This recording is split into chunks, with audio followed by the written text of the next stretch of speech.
Dans cet épisode, nous allons parler des types de variables. Contrairement à de nombreux langages, le JavaScript est un langage typé dynamiquement.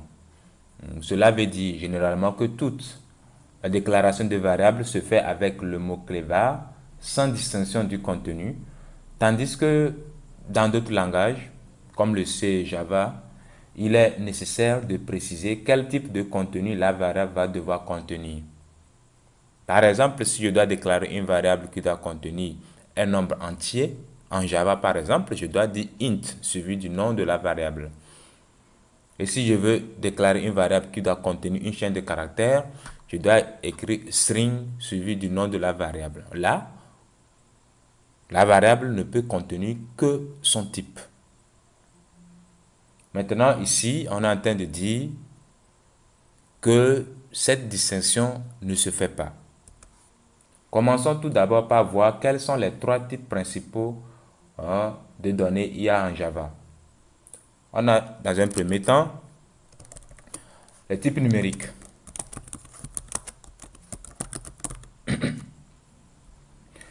Aussi appelés les nombres. Voilà. Donc, ils représentent tout nombre, que ce soit un entier, un négatif, un nombre scientifique, etc. Bref, c'est le type pour les nombres en général. Pour assigner un type numérique à une variable, il vous suffit juste d'écrire le nombre seul, c'est-à-dire vous déclarez, comme on l'a déjà fait précédemment, nombre égal à la valeur, tout simplement comme ceci. Donc, tout comme de nombreux langages, le JavaScript reconnaît plusieurs écritures pour les nombres, comme l'écriture décimale. Donc ici, si je veux affecter un nombre décimal à ma variable nombre, il suffit d'écrire par exemple 5.5 par exemple, tout simplement. Ou l'écriture scientifique. Donc ici, si je veux opter pour une écriture scientifique avec les exposants, il suffit d'écrire par exemple, je vais écrire par 5,5 exposant 10, je mets E10 tout simplement comme ceci, et ça marche. Ou encore l'écriture hexadécimale, n'est-ce pas? Quand on dit hexadécimal, on commence toujours par OX, n'est-ce pas? Donc, si j'écris par exemple comme ceci, X suivi d'un nombre, JavaScript aussi reconnaît. Bref, il existe pas mal de leçons, ou bien de façons plutôt, excusez-moi, d'écrire les valeurs numériques. Maintenant, il y a aussi les chaînes de caractères, généralement appelées les strings.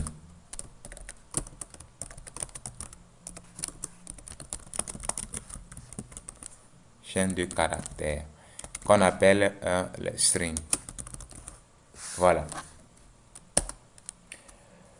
Donc, ce type représente n'importe quel test. On peut l'assigner de deux façons différentes. Par exemple, si j'écris var non égal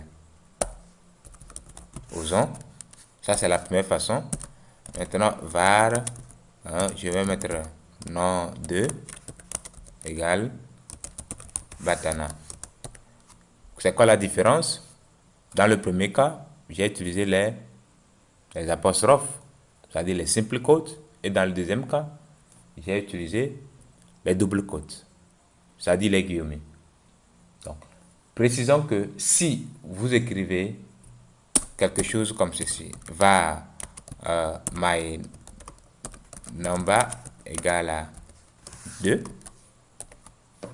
alors le type de cette variable est une chaîne de caractères et non pas un type numérique. Ce n'est pas parce que c'est un nombre que vous avez mis entre double quotes que Java va considérer la valeur qui est affectée à la variable myNumber comme un nombre.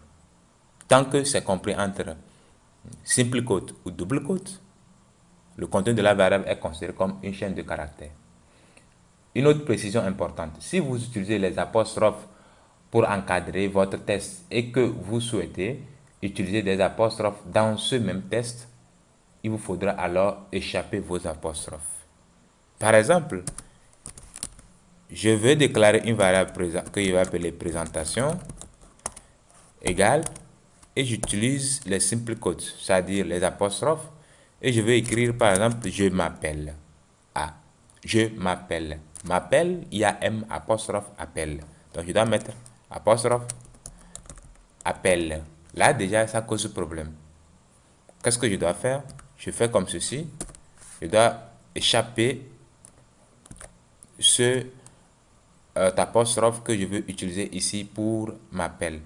Et je ramène l'apostrophe qui va permettre d'encadrer le texte que je suis en train d'écrire. Je m'appelle Batana Ferdinand. Et je mets point virgule à la fin. Donc j'espère que tout est assez clair.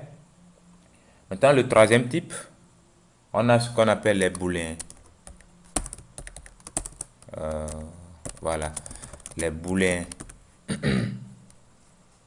Ou je vais écrire ça carrément en anglais, les booléens. Ou bon, booléens. Voilà. En anglais, on va dire booléens comme ceci. Très bien.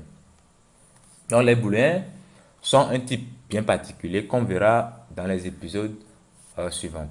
Pour faire simple, un booléen est un type à deux états qui sont soit vrais ou faux. Ces deux états s'écrivent comme ceci. Je vais déclarer une variable et très souvent ces variables commencent par un verbe d'état. Donc, je vais déclarer une variable qui va contenir vrai ou faux. Je vais dire par exemple var est grand.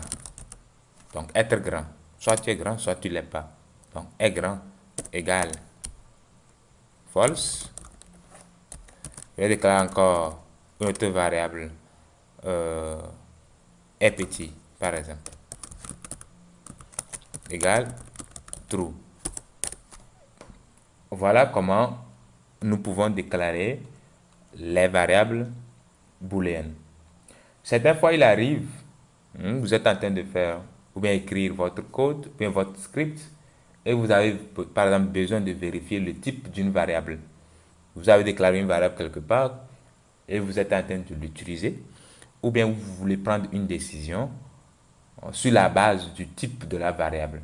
Dans ce genre de situation, nous allons utiliser l'instruction typeof. Testons avec les variables que nous avons déjà déclarées ici. On va juste utiliser alerte entre parenthèses typeof. Par exemple, est grand. On va aller voir ce que cela va nous afficher. On a déjà alerte. Bon, on va enlever tout type d'affichage. Et ça va nous rester tout simplement alerte typeof est grand. Voilà. Maintenant, je vais ouvrir mon travail dans le navigateur. Ça m'a affiché booléen. Donc, ce qui signifie que ma variable est grand est de type booléen. Très bien. Maintenant, si je prends la variable âge, je mets type of âge, on va voir ce que ça va donner. Faire actualiser, ça me met number. Et exactement, la variable âge est de type number. On prend quelle variable aussi, présentation, et on va voir ce que ça va me donner comme type de variable. Fait OK, actualise, et là, ça me donne string. Donc string, c'est le type de la variable présentation.